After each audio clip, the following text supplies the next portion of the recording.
Olá, paz do Senhor! Seja muito bem-vindo ao nosso ADVercast, é o nosso programa de podcast aqui da AD Regional Veneza, São Francisco. Hoje é o nosso primeiro episódio, programa piloto, então por isso eu tenho um pedido para te fazer. Se inscreva aqui no canal e ative as notificações para você ficar por dentro de todos os nossos episódios. Hoje nós temos 2 convidados especiais. Vou começar.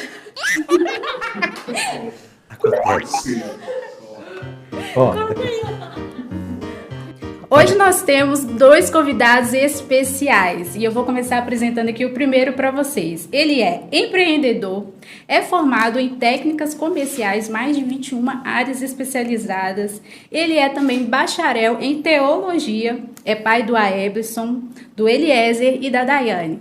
Ele também tem 5 netinhos. Anne Gabriela, Giovana, Murilo, Arthur e Cauã. Ele é esposo da Elisete Guimarães. A dica aí para vocês. Já sabem quem é o nosso convidado? É o nosso pastorzão, pastor Edson Ramos. Seja muito bem-vindo, pastor. Obrigado, irmã Juliana, paz do Senhor. Que bom estar aqui com vocês nesse primeiro programa, nessa primeira participação do nosso podcast. Amém. Eu gostaria de começar com o senhor, dando a oportunidade do senhor se apresentar, falar sobre a sua trajetória ministerial. Como que o senhor começou? Sim, irmã Juliana. Eu tenho o privilégio de poder informar para vocês que já estamos aí caminhando para 35 anos de vida ministerial. E uma curiosidade, poucas pessoas sabem, né, assim, do início de uma caminhada ministerial, como que os pastores, né, os obreiros começaram fazendo a obra do Senhor. E o meu caso é bem assim, peculiar, né? É com muita alegria que eu quero informar que eu comecei sendo jornaleiro da igreja. Aí alguém pode dizer, mas jornaleiro da igreja? Sim. Minha primeira função na igreja, assim, uma função específica, foi exatamente vender os Mensageiros da Paz. O jornal Mensageiro da Paz, muito conhecido dentro do nosso ministério, né? A nossa instituição, a Assembleia de Deus no Brasil. Então, quando cheguei na igreja em Colorado 1, na década de 80, eu iniciei ali. A minha primeira função que me confiaram era exatamente para vender os jornais Mensageiro da Paz. E assim, comecei ali vendendo jornais. Passado um tempo, eu fui convidado para ser porteiro da igreja, e com muita honra eu tenho esta grata satisfação de informar que passei pela portaria da igreja, e assim começou a minha trajetória. Diferente, né? Muito legal a gente conhecer um pouco mais do nosso pastor. E nós temos também que é outro convidado, que é o pastor também. Ele é esposo da Andresa Pereira, é pai da Jamile, da Camila. Ele tem 21 anos de casado, 20 anos de ministério, é empresário, empreendedor e teólogo. Você já sabe quem é? Vou apresentar para você, pastor Renan Eustáquio. Seja bem-vindo, pastor. É um prazer estar aqui, né? Não tem aquela formalidade igual o pastorzão aqui. É aquele cheio de protocolo. Mas, assim, eu sou grato a Deus por estar aqui hoje. A minha trajetória de vida começou quando eu, ainda solteiro, participando dos trabalhos da Escola Bíblica Dominical, indo para a oração, ajudando o superintendente da Escola Dominical a colocar os bancos lá de fora da igreja, né? Para a gente ter a Escola Dominical, que a gente não tinha sala suficiente. E assim Deus foi fazendo a minha vida como tesoureiro, secretários, depois fui diácono também da igreja, participei também do secretariado do curso de preparação de obreiro e fui dirigente de igreja e estou aí até hoje, graças a Deus aí nessa labuta. Amém. Começando aqui, eu vou direcionar a pergunta para vocês dois, vocês podem um bate-papo, a gente vai conversando, podem responder. A primeira pergunta que eu tenho para vocês, pastores, Pastor Edson, na sua opinião e a experiência que o senhor tem, o que é ser um pastor de igreja? Mas, Juliana, como eu disse, a minha trajetória, quando a gente iniciou propriamente dito, ser pastor de uma igreja, acima de tudo, de exercer a função pastoral, é, na realidade, você, primeiro, ter convicção da sua chamada. Lembrando aqui que um pastor não é formação profissional. Ser pastor não é uma profissão, é uma vocação e também ter a convicção que é escolhido por Deus. E dentro dessa visão, como eu disse, ninguém chega diretamente ao ministério pastoral. Como eu disse, eu comecei, né, vendendo jornal e de repente a gente pensa assim, como que pode uma pessoa, um jornaleiro, um dia tornar um pastor, né? Mas aí vem a trajetória, que, como eu disse, também passamos pela portaria da igreja, chegamos a professor da escola bíblica dominical, dirigente de trabalho ao ar livre, e depois foi-me confiada a oportunidade de auxiliar diretamente no altar, cooperando na obra do Senhor, e daí para frente a gente começa a ver, né, como que Deus ele vai nos capacitando. Então eu vejo que ser pastor, além de cuidar de pessoas, eu gosto muito de frisar uma coisa, lembrando do ministério de Jesus. Jesus, ele não preocupava tanto com coisas materiais, ele preocupava com pessoas. E ser pastor é cuidar de pessoas, na minha visão. Complementando aqui o que o pastor Edson está falando, ser pastor é a entrega, né? A entrega, a isso. entrega para, assim, você está servir as pessoas. O bom pastor ele dá a vida pelas ovelhas, né? Lógico que está falando ali de Jesus e também do contexto da época, né?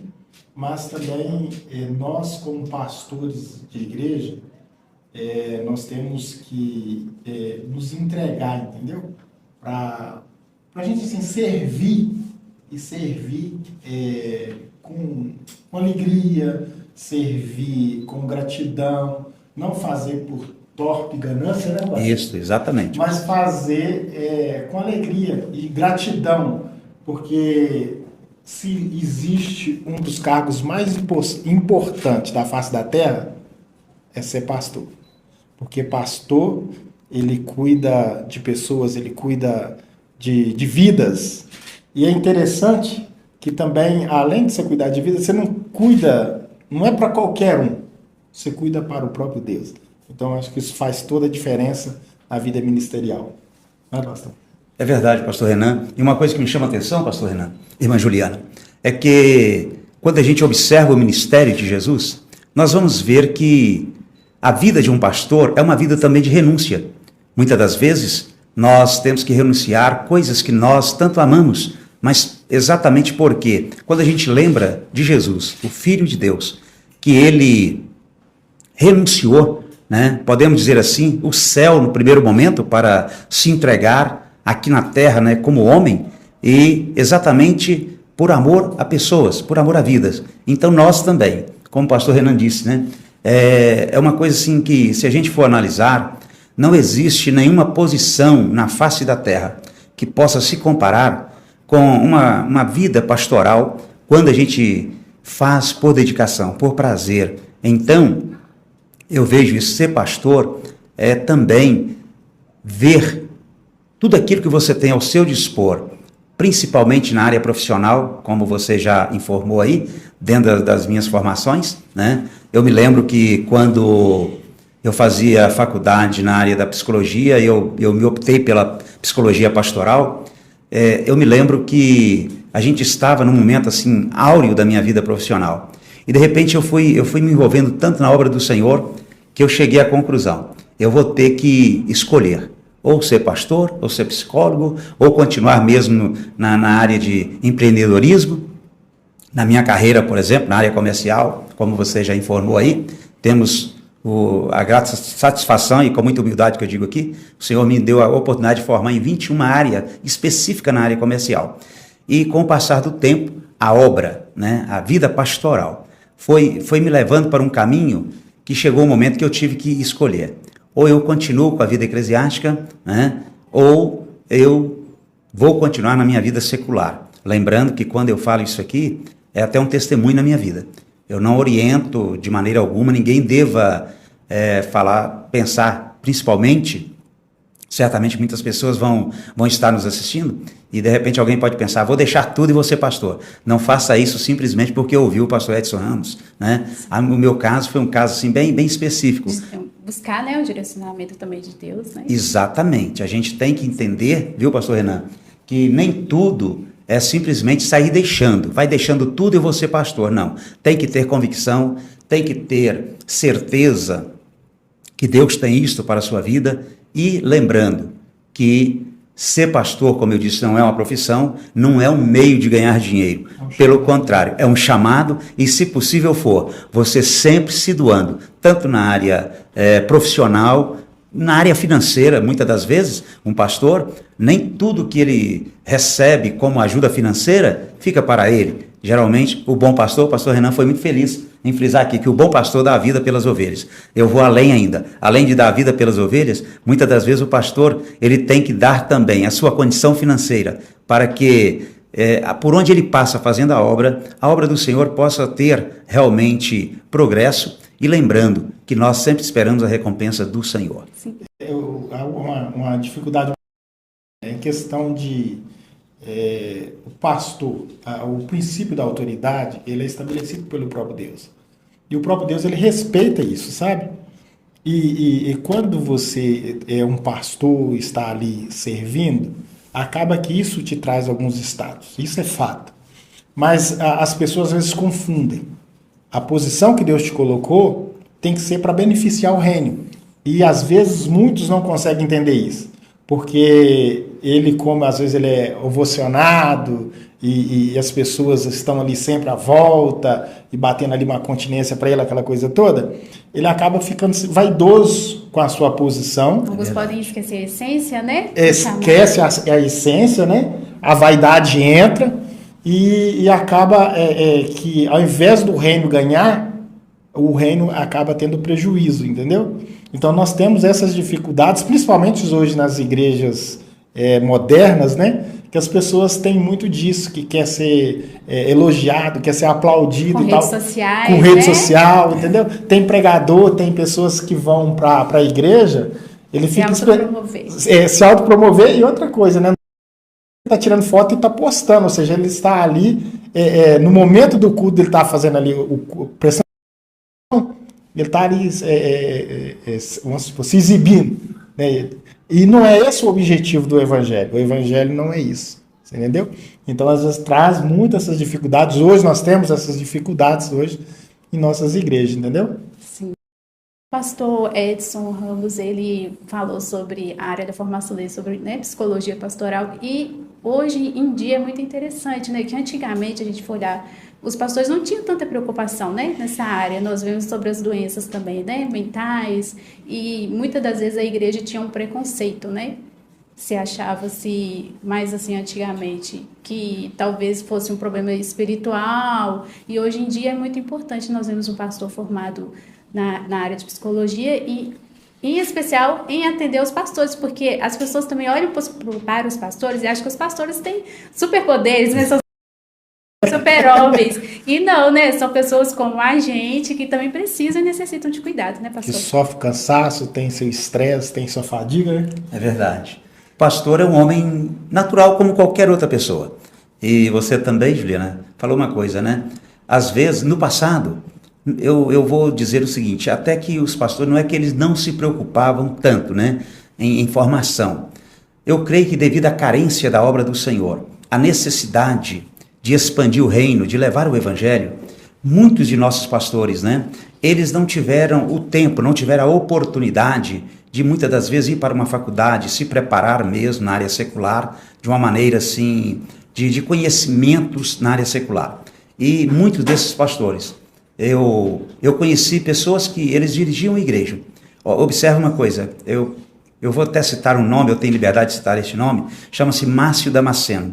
Ele não sabia assinar o nome e ele pastoreava uma igreja. Eu visitei ele no campo onde ele pastoreava e aquilo me encantava. Quantas vezes eu ia para visitá-lo, eu chegava a chorar de ver. Ele não sabia ler. E como que ele pastoreava? Ele viajava 40, 50 quilômetros em uma bicicleta para ouvir em uma igreja vizinha da cidade dele, o culto de doutrina. ele conseguia gravar tudo que ele ouvia e voltava para aplicar aquilo que ele aprendia, lá ele ouvindo, e ele ministrava com graça e sabedoria. Eu vejo o tamanho do amor de Deus, quando ele quer usar alguém que se coloca na brecha, né? Esse irmão, por exemplo, meu Márcio Damasceno, não sabia assinar o nome, mas por longos anos ele cuidou de igreja, sabe? Então, eu vejo isso aí, né? A condição. Hoje, pela bondade de Deus, né? Nossos pastores, a maior parte deles, tem condição de pastorear e estão tendo condição também, né? De buscar conhecimentos na área secular. E muitos deles hoje, né, já estão galgando formações acadêmicas. Isso alegra muito meu coração e hoje eu sou um dos incentivadores. Que bênção. Para muitos obreiros, para procurar esse meio de conhecimento na área secular. Eu queria fazer uma pergunta para vocês, em relação a quantas igrejas o senhor já pastoreou, e com o senhor, o pastor Edson, como pastor regional, né? Quantas regionais o senhor também já pastoreou? Nós estamos aqui na Regional Veneza São Francisco, como pastor regional, a terceira regional. E lembrando que, ao todo, quantidade de congregações, estamos chegando a aproximadamente 60 congregações sobre a nossa responsabilidade. Uma regional grande, né, pastor? Bem grande, e louvo a Deus pela vida da Regional Veneza São Francisco, né? Hoje eu tenho o privilégio, né, no momento, de ser um pastor regional da nossa grande e amada também Ministério ADBH, Assembleia de Deus, Ministério ADBH. Hoje o Ministério, a nossa diretoria, me confiou a maior regional, né, do campo de Belo Horizonte. Eu louvo a Deus pela vida da Regional Veneza São Francisco, como outro dia eu disse até para o meu pastor presidente, que caso, né, eles deixássemos ficarmos aqui, eu aceitaria ficar aqui por longos anos. Que né? bênção! De tão bom que Ficamos felizes. De tão bom que a regional e da forma que aqui a Regional Veneza São Francisco. Uma das coisas que eu admiro muito, com todo respeito às demais regionais, eu sei que as outras também cuidam bem do que eu vou dizer, mas a Regional Veneza São Francisco, como sabem cuidar bem de um pastor regional e da sua família. Eu e a princesa, irmã Elisete, né? Carinhosamente eu chamo ela de minha princesa, nós amamos pastorear a Regional Veneza São Francisco. Voltando aí, Juliana, a questão da psicologia na igreja, assim, de uma certa forma, nós temos, o pastor, ele não é o super-homem, né? Ele está ali, é um líder, seja ele regional ou local, e hoje nós temos, devido hoje às dificuldades que vivemos, as pressões do dia a dia, os problemas, né, que também acaba acarretando aí nas famílias, os pastores também têm as suas dificuldades. Hoje nós temos muitos obreiros doentes, nós temos muitos obreiros que precisam, sim, de um tratamento psicológico, entendeu? De um acompanhamento. E nós ainda temos esse tabu, né, pastor? É verdade. Nós temos esse tabu em relação a... Quando fala procurar um psicólogo, aí fala assim, não estou doido. Né? E não é bem por aí. Há um processo, um pouquinho de resistência, né? Que das pessoas não procurarem ajuda, acharem que depressão, ansiedade, transtornos, é coisa do inimigo, né? É coisa do inimigo, ou que é bobeira, né? E nós vemos, né, que não são, né? E precisa, sim, ainda de ser essa questão, porque você procurar uma ajuda psicológica é tão comum como a gente procurar, quando você está com febre, quando você está com a dor na coluna, você procurar um especialista na área, entendeu? Se você está com dor de dentista, você está com um problema no coração, né? Um cardiologista, né? Estamos com problemas, né? Na mente, no psicológico, nós devemos procurar um psiquiatra, né? Um terapeuta, um psicólogo. Mas a gente ainda tem esse tabu. Eu falo em relação a nós mesmos, os obreiros, entendeu? Que tem esse tabu de procurar. Sabe que precisa, mas às vezes tem vergonha, né? De procurar, de achar o que a igreja vai pensar de mim, né? É verdade. Eu estou liderando, imagina, eu estou liderando a igreja, aí de repente o pastor Renan está fazendo um acompanhamento psicológico. Então aí a gente já fica bloqueado, entendeu? Com essa dificuldade de procurar essa ajuda, entendeu? Sim. Então, pra gente, quantas igrejas o senhor já pastoreou? Na realidade, de 1991, que eu estou no Veneza. Nós brincamos que o senhor colocou a pedra fundamental. É quase isso. É quase a pedra fundamental. Tive o privilégio de participar de quase todas as congregações. Eu trabalhei, nem que seja um dia, em quase todas elas. Eu pastoreei mesmo, foram só 3 igrejas da região, entendeu? Mas assim... Hoje se encontra na subsede, né? Que aqui é a Veneza. Subsede, no Veneza. Já tem 7, vai para 8 anos que eu estou aqui, né? Pastor, o senhor assumiu aqui a Regional Veneza, foi no ano de 2020? Correto. Né? Correto? Foi um período, assim, um pouco diferente, né? Eu queria perguntar para o senhor o que o senhor achou de dificuldade, porque foi a época da pandemia, né? Sim, em plena pandemia, quais foram os desafios de assumir a Regional em plena pandemia? Na realidade, é outra coisa que eu carrego agora hoje no meu currículo ministerial, né? O grande desafio foi assim uma coisa, eu vou usar o termo assustadora, porque a gente assumiu a Regional Veneza São Francisco, assim, quando a gente chegou aqui, a gente chegou com muitos projetos, e os projetos eram de crescimento, de avançar, né, no reino, além de ganhar almas, né, buscarmos também recursos para o crescimento também na área material da igreja. E quando eu menos espero, 18 dias após eu assumir a regional, vem a pandemia. E o problema maior da pandemia foi quando, para mim, foi assim muito novo, diferente, quando informaram que todas as igrejas tinham que fechar. Imagina para um pastor que chega, na época eu me lembro que a gente chegou, era 24 congregações, né? Hoje, pela bondade de Deus, né? Bem grande, e hoje, pela bondade de Deus, já estamos chegando na 30ª, né? Já somos 30 congregações no campo, pela bondade de Deus. Mas se você imagina, você assume uma regional, 24 congregações, o maior campo, a maior regional do campo ADBH. E de repente você recebe uma notícia, tem que fechar todas as igrejas. Lembrando que a Igreja do Senhor, ela não recebe nenhuma ajuda de governo, nenhuma ajuda governamental. Nós vivemos pela fé, né? Crendo e acreditando na bondade dos nossos irmãos, em obedecer a palavra do Senhor, e todo o custeio das despesas da igreja é mantido por dízimos e ofertas. Agora você imagina um pastor que recebe a incumbência de pastorear um campo de 24 congregações e agora recebe a notícia 18 dias depois, tem que fechar todas as igrejas. A experiência foi assim, eu vou usar dramática, preocupante, não tenho vergonha de dizer que os primeiros 15 dias eu não dormi, passava a noite em claros, e pedindo a Deus sabedoria para como administrar, e outra coisa, e não deixar também a membresia desesperada, né? Como que um pastor chega, assume, de repente fecha as igrejas, o que falar para a membresia? Mas Deus foi tão generoso para conosco. Carrego também essa experiência. Foi durante o período, né, da pandemia, foi momentos que nós vivemos aqui na Regional Veneza São Francisco, de muitos milagres. Amém. Deus não nos desamparou, mesmo em congregações. Eu tenho a grata satisfação de dizer que nós não deixamos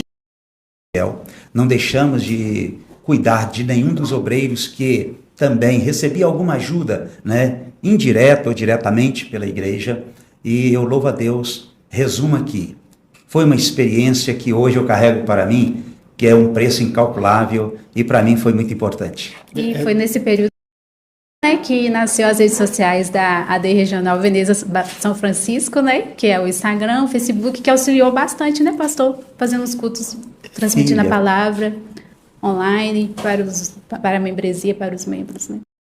Tudo era novidade, né? E quando a gente menos esperava, olha que coisa, que presente que Deus nos deu em plena pandemia, né? Tivemos que buscar recursos, como chegar até os lares, como chegar até cada membro, a cada congregado. E de repente Deus nos presenteia, né, com as redes sociais, e hoje, como também fruto, olha o nosso podcast. Aproveitando, se você Rede social da igreja, vai lá e siga, @AD Regional Veneza, Instagram, procura lá no Facebook, AD Regional Veneza, tá bom? Pastor Renan ia falar do senhor como pastor local também, como que o senhor... Os primeiros dias, na primeira vez que eu cheguei na igreja, que quando fechou, né? Decretou o fechamento de todas as igrejas. Aí eu cheguei no horário do culto e abri a igreja e era 19 horas. E não tinha, os bancos estavam todos vazios. Aí foi uma angústia muito grande. Eu pensei que eu não vivenciaria algo desse tipo. Foi muito preocupante, triste, me deu uma angústia muito grande. E logo a gente pensou que ia passar rápido, né? Mas demorou alguns meses. E nós ficamos assim, sempre eu pensava assim, meu Deus, eu acho que isso nunca vai acabar. Parecia uma eternidade, sabe? Você vinha todos os dias do culto e eu estava aqui. E para estar em contato com a membresia, como que foi para os senhores? Para mim foi muito Manter esse difícil contato. por não poder ver os irmãos e também você não podia fazer visita, Sim. porque estava todo mundo dentro de casa, não podia Quarentena. quarentena, aquela coisa toda. Então acabou que isso ainda aumentou mais a angústia ainda, né? Assim, gente, até quando que nós vamos ficar desse jeito, né? E como a igreja deu em ajudar, porque nós sabemos que muitos irmãos ficaram desempregados em plena pandemia, né? E como que a igreja teve essa estrutura para os seus congregados? O pastor, ele, assim... Vocês como pastores, como conduziu essa situação? Foi assim, até um pouco meio complicado, porque a igreja vive de ajuda, né? De contribuição. Primeiro que a gente assim, já não tinha mais, caiu um pouco das entradas dos dízimos, não tinha oferta. E agora, como que a gente pede para ajudar os irmãos, sendo que a gente não sabe como que eles também estão? Né, pastor? É verdade. É aquela questão assim, eu vou pedir o fulano de tal aqui para me ajudar a fazer uma cesta, mas eu não sei como é que está a situação dele, porque tinha muitas pessoas que estavam em casa, estavam ainda trabalhando, mas assim, em casa, outros foram reduzidos salários, outros remotos, então a gente teve essa dificuldade. Agora, como que a gente pede? Pastor Edson, qual é a maior dificuldade na atualidade para um pastor, na opinião do senhor? Nos dias de hoje, qual a maior dificuldade para um pastor? Mas, Juliana, Maior desafio, desafio. Os maiores desafios hoje que eu vejo para um pastor, pastorear, principalmente aquele pastor que é conservador e que quer realmente vou usar a palavra primar, né? Pelo evangelho genuíno. Hoje, o nosso maior desafio é realmente conscientizar as pessoas que para você ter uma vida cristã, baseada na palavra do Senhor, principalmente Atos 2:42 diz que perseveravam na doutrina dos apóstolos, na comunhão, na oração e no partir do pão. E aí, o versículo encerra dizendo, e havia temor em todas as vidas. Hoje, o maior desafio é realmente conscientizar as pessoas que o evangelho é transformação de vida. É o que eu disse lá no início, é renúncia. Então, hoje, uma pessoa, por exemplo, para ela conseguir realmente se sentir uma pessoa transformada mesmo, antes uma pessoa aceitava Cristo como Salvador, a partir daquele momento, a gente tinha aquela convicção. Quando a pessoa rendia aos pés do Senhor, a gente sabia que ela estava voltando para casa transformada, né? Pelo poder da palavra. Hoje, a pessoa, ele aceita Cristo como Salvador, mas ele volta para casa com muitas indagações, até porque hoje está muito fácil, hoje ser cristão, ser evangélico, para muitos é um hobby, né? E não uma transformação de vida. Então o desafio hoje é conscientizar as pessoas que ser evangélico não é um hobby, e sim transformação de vida. Para o senhor. Eu vejo o comprometimento que as pessoas não têm, aquele compromisso. Eu não vou dizer ainda nem das pessoas que ainda estão lá fora, né, de que vão vir para a igreja. Nós acabamos de falar agora da pandemia. Eu pensei comigo que pós-pandemia, que a igreja, quando voltasse o primeiro culto, né, aquela expectativa que o povo voltaria, que a coisa, mas isso não aconteceu, né? Então assim, Que são movimentos ligados, né? Hoje em dia as isso, pessoas acham que como tem os cultos online, continuam com o culto online e esqueceram da importância de se congregar, né? De estar presente ali na... de estar presente. O culto E presencial, né, pastor? o Aquele culto, culto presencial. isso, o culto presencial, quando voltasse da pandemia, achei que as coisas iam mudar, mas é muito pelo contrário. Hoje a gente nota o seguinte, até mesmo pessoas que estão liderando têm essa dificuldade com esse compromisso, sabe, Juliana? De servir, de estar ali. Eles, às vezes, vêm na igreja quando quer, vêm no dia que quer, e não é por causa do tempo, não é por causa de enfermidade, é porque não quer mesmo. Então, isso é um desafio, né? As pessoas estão muito dispersas. Principalmente nesse pós-pandemia, né? Depois do pós-pandemia ainda, a gente ainda está saindo ainda da pandemia, né? É muito difícil, é um desafio muito grande. E olha para você, você fala e eles não estão nem aí, né? Às vezes, Infelizmente, né? infelizmente, é dessa forma que a gente vive hoje. Pastores, os senhores têm formações seculares, acadêmicas, são teólogos, têm a sua vida profissional. Eu queria perguntar para vocês dois, em relação às suas profissões, né? A sua vida secular, como isso ajuda vocês a conduzir, como vocês conseguem conciliar com a vida ministerial e se ajuda, né? De certa forma, as suas formações e as suas experiências aí como empreendedores, né? O que vocês conseguem retirar e trazer para a igreja, o que se auxilia ou não? O, Qual é a o, dificuldade? Se tem dificuldade? Conta para a gente. o que eu aprendi, eu falo o seguinte, Juliana, que desde quando eu aceitei Jesus, toda a minha vida, toda a minha trajetória, eu creio que do pastor não vai ser diferente, foi praticamente igreja. Estive afastado assim na fase da adolescência e depois eu voltei para a igreja. Então eu aprendi na igreja, a igreja em si me ensinou a lidar com o povo, a ser um marido melhor, a ser um pai melhor, estou me esforçando para isso, né? Lidar com as pessoas, compreender as pessoas. Então, assim, toda essa formação, tanto ministerial quanto também secular, a igreja, ela meio que moldou, ela me ajudou a entender esse caminho, né? Até para a relação com os clientes que eu tenho, é muito baseado nos princípios da igreja, né, Basta? É verdade. É porque, A igreja assim, nos ensina, né? ensina isso. A igreja nos ensina isso. Então, meio que lá fora, a gente também trata as pessoas dessa mesma forma, né?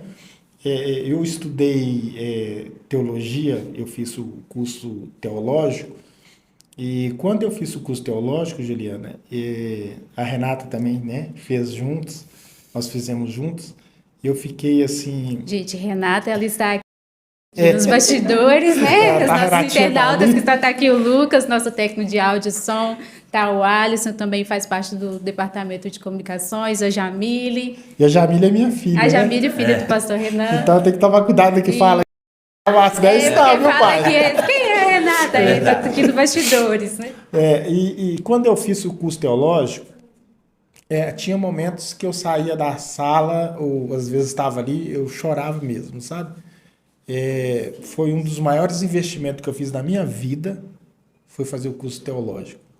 Porque ali eu aprendi a ser um esposo melhor, a ser um pai melhor, a vivenciar e compreender as pessoas melhor, entendeu? Porque assim, porque é o evangelho, né? Você está ali estudando a Bíblia. Então isso fez toda a diferença na minha vida, tanto profissional quanto ministerial e também familiar. E nós estamos aí nessa caminhada. É muito gratificante, sabe? Tudo que a gente vive. E a igreja que me ajudou muito, tem me ajudado. Amo, gosto de servir a Deus e servir a igreja, atender a igreja nas suas demandas. não é fácil, mas Deus ele nos chamou para isso. Eu tenho prazer. Uma dica aí para os outros pastores, como conciliar? Eu diria,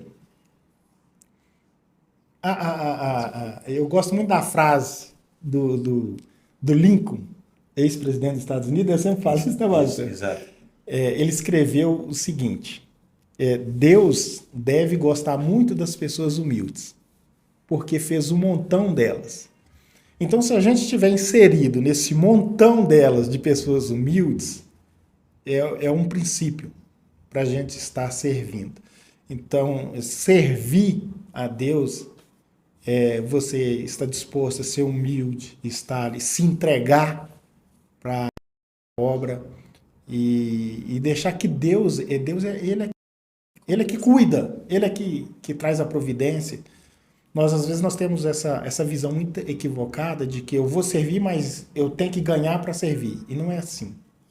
A gente serve para ganhar, né, pastor? É verdade. A gente serve e Deus, ele automaticamente, ele providencia, ele supre todas as nossas necessidades. E o senhor, pastor Edson, com suas formações acadêmicas, seculares, de que forma isso ajuda o seu ministério? E como o senhor faz para conciliar? Juliana, eu gostei muito dessa pergunta. Por que eu gostei muito dessa pergunta? Porque eu tenho aqui a liberdade também de expressar um dos porquê que eu me procurei muito me dedicar na área dos estudos, na área secular, porque eu tenho o privilégio também de poder dizer para vocês que eu sou assembleano, não é nem de berço, é desde o ventre. Quando mamãe me gerava no ventre, ela já pertencia ao ciclo de oração. Então, automaticamente, eu já estava ali, né, vamos dizer assim, já era um projeto de Deus para a obra dele, e então eu cresci assim, num lar cristão, frequentando a igreja desde bem cedo. Meu pai, de saudosa memória, que já dorme no Senhor, ele foi auxiliou na obra o tempo todo que ele viveu, e eu via o quanto a igreja, né, precisava de ajudas, e muitas das vezes, a maior parte de nossos irmãos não tinha muita condição financeira. E papai sempre me incentivava, meu filho, estuda, para que, quem sabe, através dos estudos, você, numa formação, num trabalho, você pode também usar dos seus estudos para ajudar a igreja. O pastor Renan falou uma coisa aqui que me chamou a atenção também, é que na igreja tem muitas pessoas que vê a oportunidade de trabalhar e lucrar. Eu já tinha o contrário, eu quero trabalhar, mas quero me doar. Então, foi aonde eu me procurei me envolver, estudar.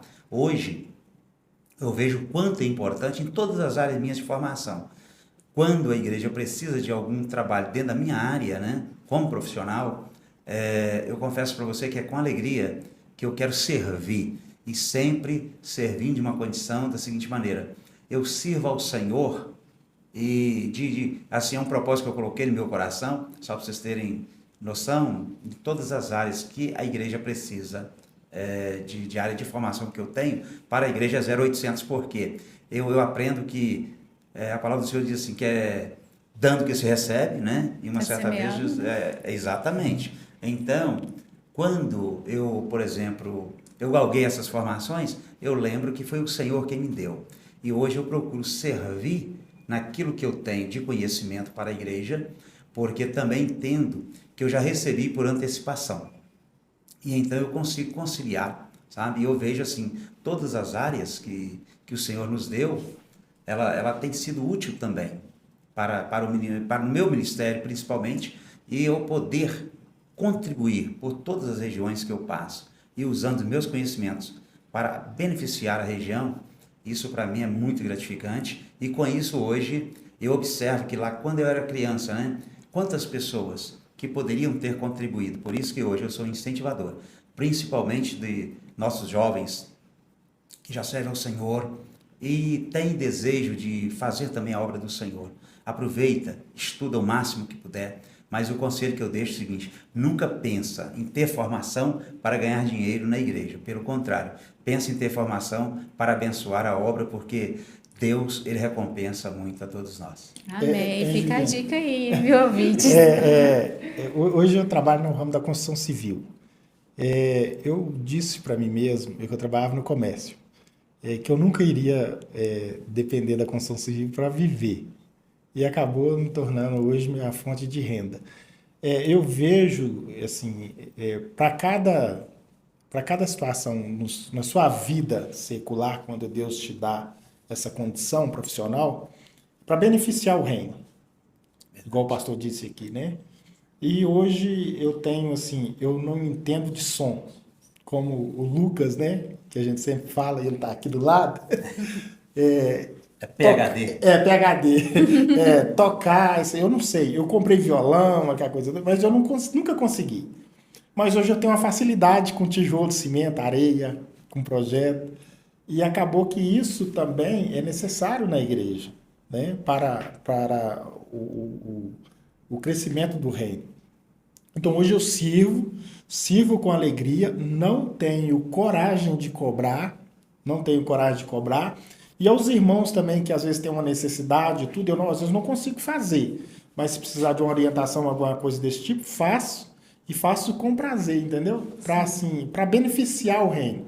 E eu tenho visto, também o pastor eu presenciei isso na vida dele, é que tudo que a gente faz por reino, tudo que a gente planta, a gente colhe. E eu tenho colhido, Deus tem feito na minha vida, na vida da minha família, aquilo que a gente plantou. Você está semeando um terreno fértil, né? Um terreno fértil. Pastor Edson, fala aqui pra gente, conta pra gente das suas experiências internacionais, né? O senhor já foi ministrar a palavra de Deus em outros países, conta aqui pra gente, para os nossos internautas. Uma experiência, alguma coisa que o senhor queira contar, o que marcou, foi marcante para o senhor?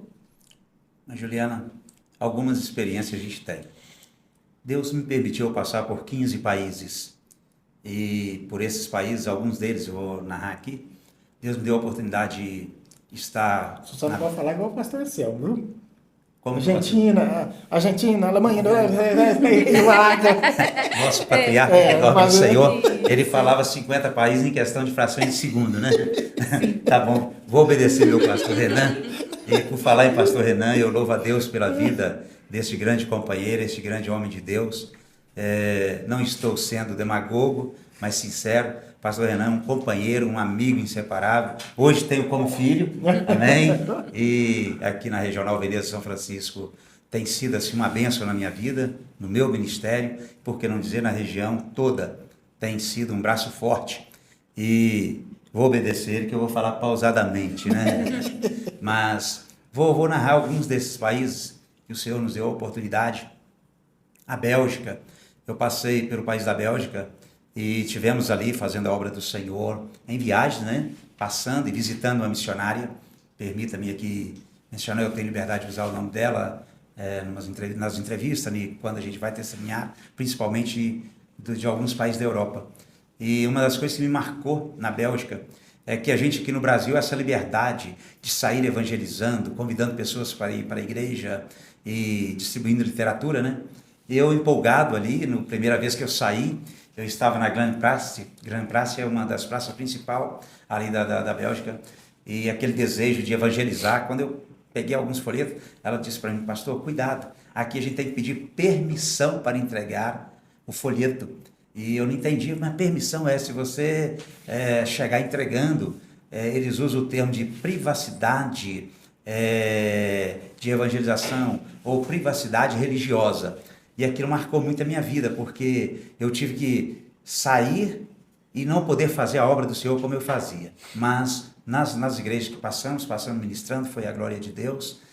Uma outra viagem que me marcou muito, quando eu passei também pela América.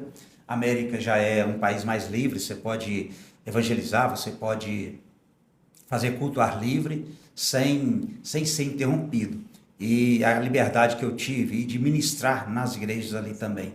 Foi assim, experiências lindas, maravilhosas. E a outra que me marcou também foi quando eu passei pelo país de Israel, passando por Israel, quando eu tive a oportunidade, né, de ministrar ali também, em várias cidades ali daquele país. Foi muito gratificante. E de quando em quando o Senhor nos dá a oportunidade, a gente volta para rever amigos e também compartilhar as experiências espirituais com aqueles povos. Compartilhei, pastor, aquela situação que o senhor ficou preso. Sim. Pra gente, a gente Deus tinha falado com o senhor e só foi lá só para engraçado, foi tremendo. E por incrível que pareça, foi a primeira viagem internacional. Eu fui para ministrar num congresso. Eu vou me reter aqui o país, porque como teve prisão, eu tenho que me reter aqui a informação. E eu fui todo empolgado, era a primeira viagem internacional. E quando eu cheguei, e na hora de passar ali a gente chega e identifica e informa qual a finalidade daquela viagem. Eu me lembro que tinha que passar pelo departamento de imigração. E sem mais, sem menos, simplesmente não deixaram eu entrar. E me informaram que eu não podia entrar, mas que eu ia passar algumas noites no hotel que eles tinham reservado. Eu todo empolgado, mas a princesa, tudo bem, não vamos entrar, vamos comunicar, vamos para o hotel e certamente eles depois vão nos buscar para... Só lembrando que é a princesa Irmã Elisete. A princesa Irmã Elisete, viu, gente? Abraço, pastora! E eu me lembro que até então a gente pensando que estava indo para o hotel. E quando a gente chega no hotel, na realidade era uma prisão federal. E até eu saber o porquê, que eu estava sendo preso e tudo. E eu só sei que quando chegamos dentro daquela prisão, que eu fui orar ao Senhor, o Senhor me revelou que Ele tinha permitido que acontecesse daquela maneira, porque por causa de um servo dele que estava preso numa prisão e não tinha condição de ninguém visitá-lo, Deus permitiu eu sair do Brasil, atravessar o oceano, e a única forma de alguém adentrar dentro daquela prisão era vindo de outro país. E eu fui o escolhido, eu fui o premiado. Olha que tremendo. E Deus nos levou, né? E eu passei ali, Deus não permitiu a gente ficar muito tempo naquela prisão, e depois eu fui saber que realmente não tinha outra solução, e Deus me usou. Agora imagina, não tenho formação acadêmica na área de advocacia, na área do direito, e Deus me usou como autoridade para tirar um moço que também não era brasileiro, era de outra nação, e através da minha pessoa, ele foi liberto também, e a gente voltou para o Brasil, e depois o Senhor permitiu eu voltar e entrar neste país novamente, e hoje eu tenho livre acesso nele para lá e para cá, e é uma das portas de entrada para vários outros países que eu tenho costume de passar. Por ética, eu vou me reter de não ceder aqui o nome deste país, até porque houve, né, essa situação, e tem um direito de sigilo, né? Então a gente preserva isso, mas foi assim uma experiência que eu não gostaria que repetisse na minha vida, não desejaria para ninguém, mas depois eu vi que Deus tinha um propósito nisso, sabe? E como o propósito era, Deus me deu com a resposta que também era um irmão em Cristo, de outra nação, e ele também foi liberto com a minha saída lá dessa prisão. Glória a Deus. O do embaixador? O embaixador não foi com o senhor? Uma vez que o embaixador foi buscar o senhor e colocou no avião. Sim, foi desse também, né? Ele compartilha essa aí. Compartilha. Ele gosta. Isso, podcast é pra gente contar. E depois vocês entenderem que assim, houve todo o processo e depois o embaixador desapareceu, algo do tipo. Foi incrível, uma coisa que eu carrego na minha mente até hoje. De vez em quando eu me lembro dessa situação, eu fico um tanto quanto comovido, porque eu tive uma experiência tremenda, porque nesta prisão que eu fiquei, era uma prisão federal, e eu me lembro que nem o consulado daquele país conseguiu me tirar daquela prisão. Quem havia nos convidado também da igreja, os advogados não conseguiram, e eu me lembro que eu fiz um propósito com o Senhor. Eu passei uma noite de vigília na prisão, orando e pedindo a Deus. Eu até então não estava entendendo. E eu tinha feito o propósito. E o propósito era que, se o Senhor nos tirasse daquela prisão, eu queria chegar no Brasil, na igreja que eu pastoreava. Na noite seguinte seria ceia no meu país, na igreja que eu pastoreava. E eu me lembro que o propósito era esse. Eu sabia que às 9 horas da manhã do dia seguinte tinha um voo para o Brasil. Eu pedi ao Senhor que Ele me desse condição. Se eu voasse lá às 9 da manhã, eu chegaria a tempo aqui no Brasil, e o propósito foi que se eu chegasse no Brasil, eu ainda ia para a igreja na mesma noite. E o que aconteceu? Pela manhã, misteriosamente, ao amanhecer, eu tive, eu uso a experiência do apóstolo Pedro, eu tive a oportunidade de ver, literalmente, 3 portas de ferro da prisão se abrir e apresentar um ser dentro da prisão e me chamou pelo meu nome. E disse que tinha sido enviado ali para me tirar daquela prisão. E que eu não preocupasse que seguisse a eles até a recepção. Só que a minha esposa estava comigo também, estava uma ala feminina. E eu questionei com aquele ser, para mim era uma autoridade, aparentemente, né? A gente usa na forma acadêmica, na formação teológica, a gente usa um termo teofania. E até então, para mim, era um agente, era um embaixador, chegou como autoridade, disse que foi enviado para me tirar daquela prisão. E aquilo mexeu comigo, que eu disse para ele, mas e a minha esposa? Eu não deixo ela para trás. Ele disse, não te preocupa, está vindo a autoridade para tirar também. Nós somos enviados para tirar vocês desta prisão. Uau, glória a Deus. Ai, Senhor de Deus. Eu me lembro que ele só disse assim, segue-nos. E eu vi 3 portas de ferro abrir na minha frente, sem ver nada sendo tocado. Eu só ouvia um estalo, como se fosse trinco, estalando, e as portas se abriam, e eles só diziam, segue-me, segue-me. E assim cheguei até a recepção, eles deu ordem para nos devolver tudo que tinha sido tomado de mim, da minha esposa. Eu me lembro que a minha esposa tinha levado para essa viagem uma câmera fotográfica de última geração, e eles reteram essa câmera, e ela disse para mim assim, a minha câmera não está. Aquele ser ouviu e disse para ele, devolva tudo que pertence a eles. Devolveu, e a gente saiu com todos os nossos pertences, e quando chegou para entrar no avião, eu me lembro que o outro moço foi nesse país, que o Senhor tinha nos feito saber, que a gente tinha sido enviado por causa deles. Tinha uns agentes da Federal que tinha colocado a gente dentro de um carro, e aqueles três seres que estavam com a gente, não cabia todos, mas eles coube dentro.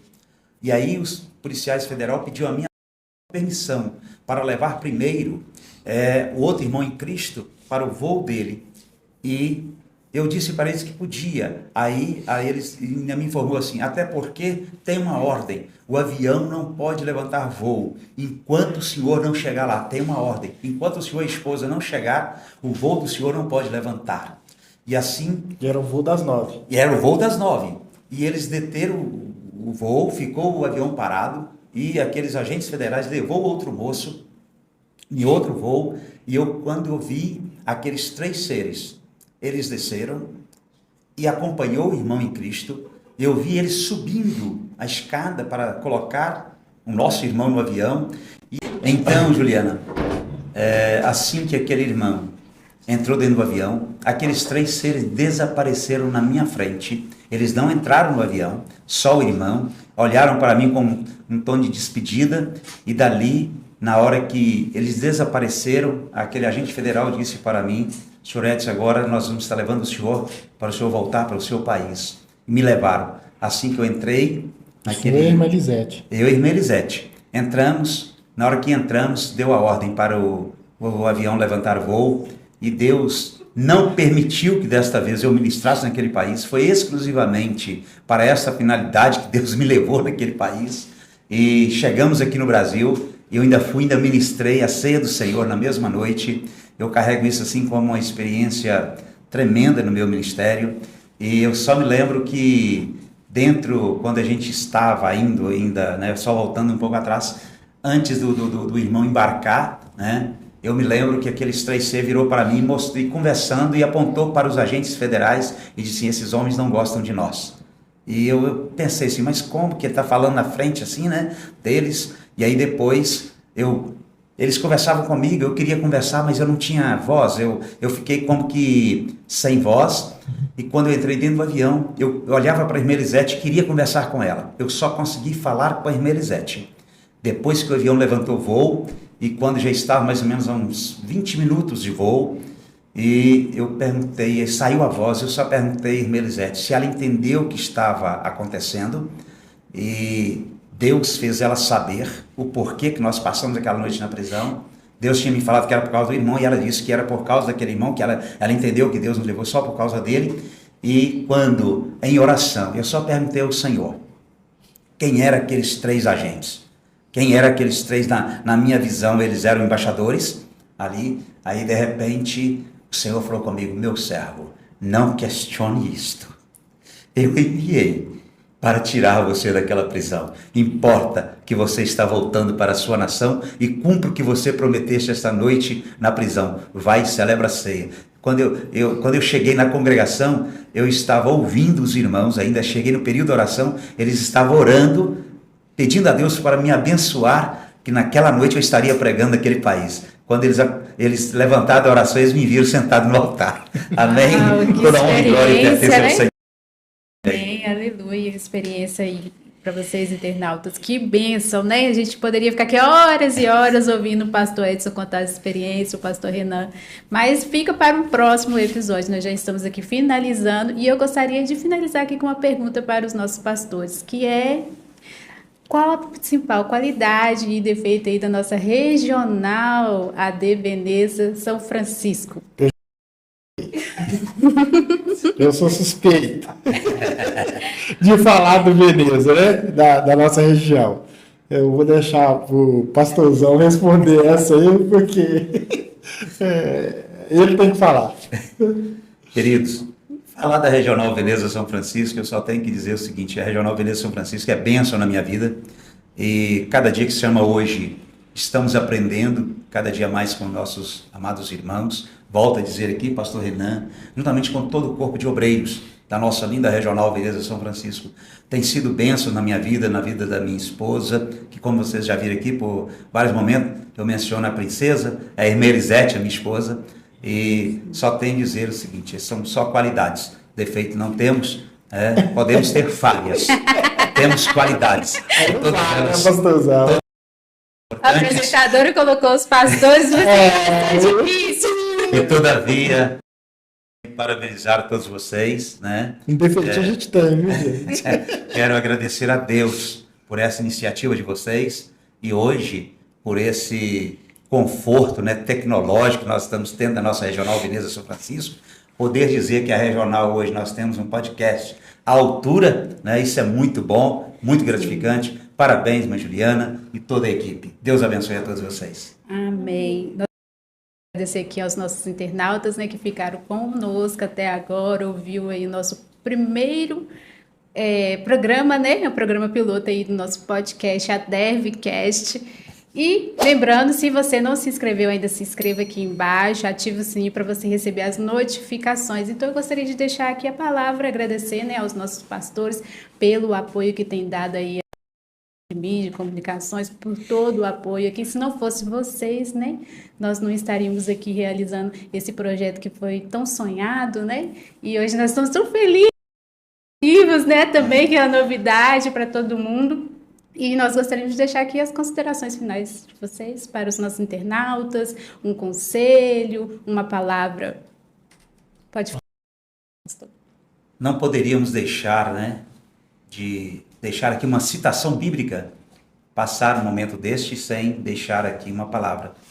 Eu vou deixar uma palavra que Deus me deu para o início do ano, e até porque não dizer também como um tema para o ano 2023 para a Regional Veneza São Francisco, que está baseado em Filipenses 4,19, que diz assim: e o meu Deus, segundo as suas riquezas, suprirá todas as vossas necessidades em glória por Cristo Jesus. Lembrando a todos os internautas, por mais que a mídia, de uma forma em geral, a nível mundial, estão aí projetando grandes catástrofes, grandes crises financeiras a nível mundial, eu quero dizer também que uma palavra que eu sempre digo, uma frase de impacto, né?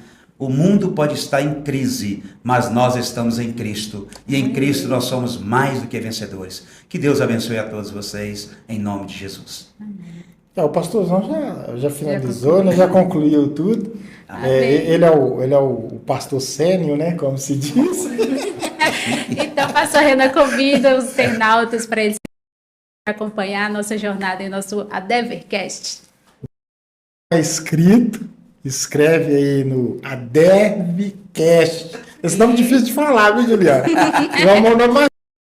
É a sigla Assembleia de Deus Regional Veneza. Então, Deus te abençoe. Venha participar com a gente, nós estamos aí nesse primeiro programa. Inscreve lá no canal. Ative as notificações. Ative o sininho, né? Isso. Eu ainda estou aprendendo ainda aqui. E que Deus abençoe todo mundo, a equipe, a Juliana. E Todos bora nós, lá. né? Depois nós vamos apresentar aqui a Jamile, o Lucas, a Renata, a Osana, que é a nossa chefe, né? É a nossa líder do departamento de comunicações. E os meninos, o Júlio, que é o nosso jornalista, o Alisson, que é o nosso design gráfico, né? Nosso fotógrafo também.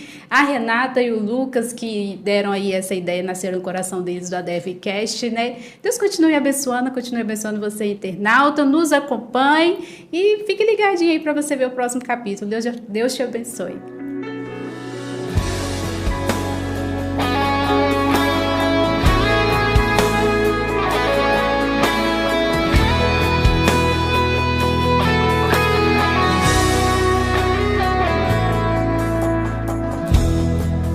Quando a música esmorece e o resto desaparece, simplesmente a te mexer,